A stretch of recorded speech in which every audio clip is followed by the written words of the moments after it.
Neither this, for example, is a group of students from Lumumba. They don't look like students at all. They look more like military, and that's exactly what they were. They were dispatched back to their countries to be leaders of the so-called national liberation movements, or to be translated into normal human language, leaders of international terrorist groups. Another area of activity when I was working for the Novosti was to accompany groups of so-called progressive intellectuals, writers, journalists, publishers, teachers, professors of colleges. You can see me here in Kremlin. I'm second on the left, with a group of Pakistani and Indian intellectuals. Most of them pretended they don't understand that we are actually working on behalf of the Soviet government and the KGB. They pretended that they are actually being guests, VIP intellectuals, that they are treated according to their merits and their intellectual abilities. For us, they were just a bunch of political prostitutes to be taken advantage for various propaganda operations. Therefore, you can see perfectly well the senior colleague of mine on the left doesn't really have that much respect on his face, and myself with a very skeptical smile, typical KGB sarcastic smile, anticipating another victim of ideological brainwashing. This is how a typical conference in Novosti headquarters in Moscow looked like. Sitting in the middle is Boris Burkov, the then director of Novosti press agency, high-ranking party bureaucrat in the Department of Propaganda. I am standing next to a famous Indian poet, Sumitranandan Pant. He was famous because he was an author. He was the author of a famous poem titled Rhapsody to Lenin. That's why he was invited to USSR, and everything was paid by the Soviet government. Pay special attention to number of bottles on the table. This is one of the ways to kill the awareness or curiosity of foreign journalists. One of my functions was to keep foreign guests permanently intoxicated the moment they land at Moscow airport. I had to take them to the VIP lounge and toast to friendship and understanding between the nations of the world. Glass of vodka, then a second glass of vodka. And in no time, my guests would be feeling very happy. They would see everything in kind of pink, nice color. And that's the way I had to keep them permanently for the next 15 or 20 days. At a certain point in time, I had to withdraw alcohol from them so that some of them, who are the most recruitable, would feel a little bit shaky. This is the first stage of befriending a professor. You can see myself on the left with the same James Bond smile. On the right is my KGB supervisor, Comrade Leonid Mitrokhin, and in the middle a professor of political science in Delhi University. The next stage would be to invite him to a gathering of Indo-Soviet Friendship Society. There he is sitting next to his wife before he is being sent to USSR for free trip. Everything is paid by the Soviet government.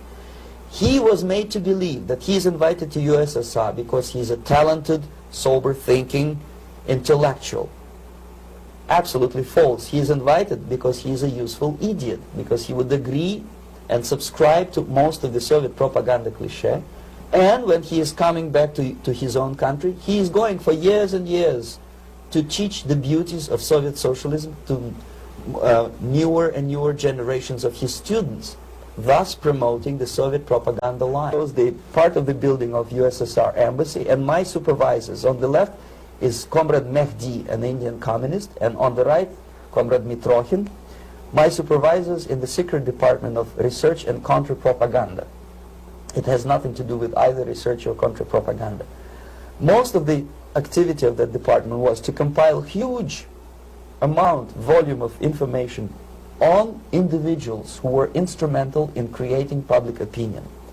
Publishers, editors, journalists, actors, educationalists, professors of political science, members of parliament, representatives of business circles.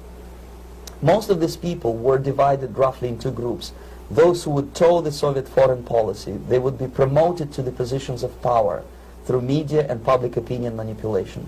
Those who refused the Soviet influence in their own country would be character assassinated or executed physically come revolution. Same way as in the small town of Hue in South Vietnam, several thousands of Vietnamese were executed in one night when the city was captured by Viet Cong for only 2 days. And American CIA could never figure out how could possibly communists know each individual, where he lives, where to get him, and would be arrested under the guidance of the Soviet embassy in Hanoi. And same thing I was doing in New Delhi.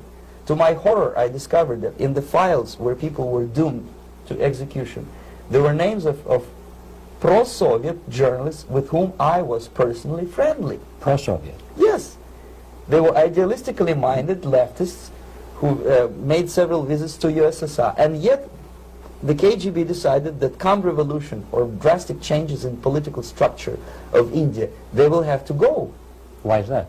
Because they know too much. Simply because, you see, the useful idiots, the leftists who are idealistically believing in the beauty of Soviet socialist or communist or whatever system, when they get disillusioned, they become the worst enemies. That's why my KGB instructors specifically made a point, never bother with leftists. Forget about these political prostitutes. Aim higher. This was my instruction. Try to get into large circulation, established conservative media. Rich, filthy rich movie makers, intellectuals, so-called academic circles. Cynical, egocentric people who can look into your eyes with angelic expression and tell you a lie. These are the most recruitable people, people who lack moral principles, who are either too greedy or too suffer from self-importance. They feel that they matter a lot. These are the people who KGB wanted very much to recruit. But to eliminate the others, to execute the others, don't they serve some purpose? Wouldn't they be the ones they rely on? They serve purpose only at the stage of destabilization of a nation. For example, your leftists in United States, all these professors and all these beautiful civil rights defenders, they are instrumental in the process of the subversion only to destabilize a nation. When their job is completed, they are not needed anymore. They know too much. Some of them, when they get disillusioned. Same happened in Bangladesh when Mujibur Rahman, very pro-Soviet leftist, was assassinated by his own Marxist-Leninist military comrades. It's the same pattern everywhere. The moment they serve their purpose, all the useful idiots are either be executed entirely, all the idealistically minded Marxists, or exiled or put in prisons, like in Cuba. Many former Marxists are in Cuba, in prison. So most of the Indians who were cooperating with the Soviets, especially with our Department of Information of the USSR Embassy, were listed for execution. And when I discovered that fact, of course I was sick. I was mentally and physically sick. I thought that I'm going to explode one day. During the briefing at the ambassador's office, I would stand up and say something that we are basically a bunch of murderers. That's what we are. It has nothing to do with friendship and understanding between the nation and blah, blah, blah. We are murderers. We behave as a bunch of thugs in a country which is hospitable to us, a country which with ancient traditions. But I did not, when I started working for the Soviet embassy in India, to my horror, I discovered that we are millions times more oppressive than any colonial or imperialist power in the history of mankind. That my country brings to India not freedom, progress, and friendship between the nations, but racism, exploitation, and slavery, and of course economical inefficiency to this country. Since I fell in love with India, I developed something which by KGB standards is extremely dangerous thing. It's called split loyalty. When an agent likes a country of assignment more than his own country.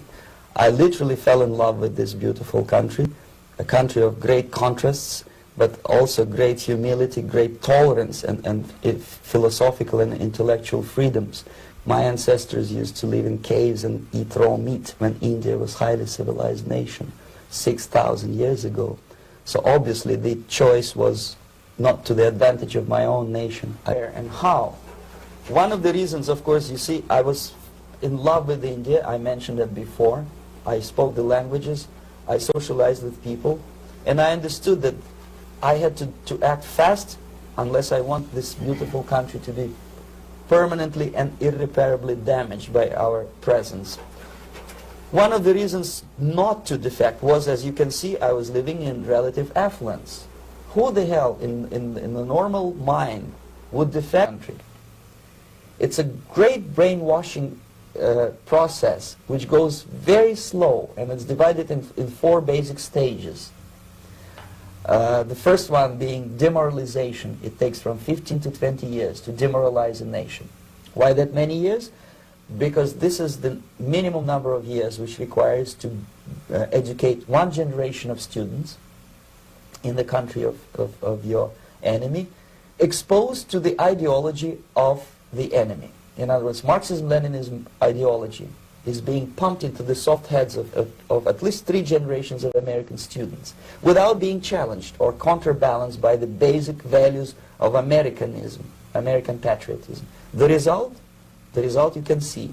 Most of the people who graduated in the 60s, dropouts or half-baked intellectuals, are now occupying the positions of power in the government, civil service, business, mass media, educational system. You are stuck with them. You cannot get rid of them. They are contaminated. They are programmed to think and react to certain stimuli in a certain pattern.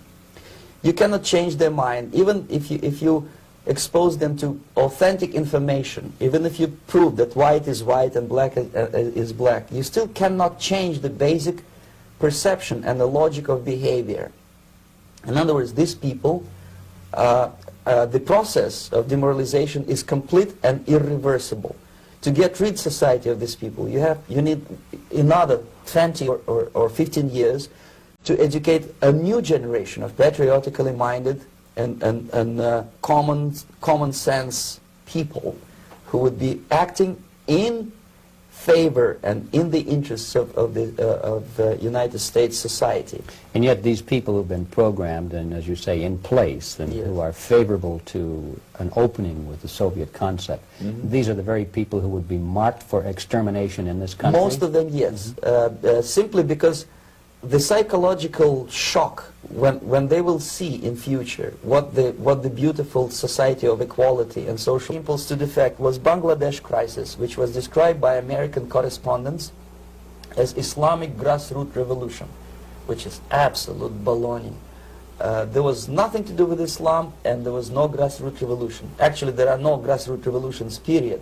Any revolution is a byproduct of a highly organized group of conscientious and professional organizers, but has nothing to do with grassroots. In Bangladesh, it was nothing with grassroots. Most of the Awami League party members, Awami League means People's Party, were trained in Moscow in the high party school. Most of the Mukti Fauj leaders, Mukti Fauj in Bengali means People's Army, same as SWAPO and all kind of liberation armies all over the world, the same bunch of useful idiots. They were trained at Lumumba University and various centers of the KGB in Simferopol, in Crimea, and in Tashkent.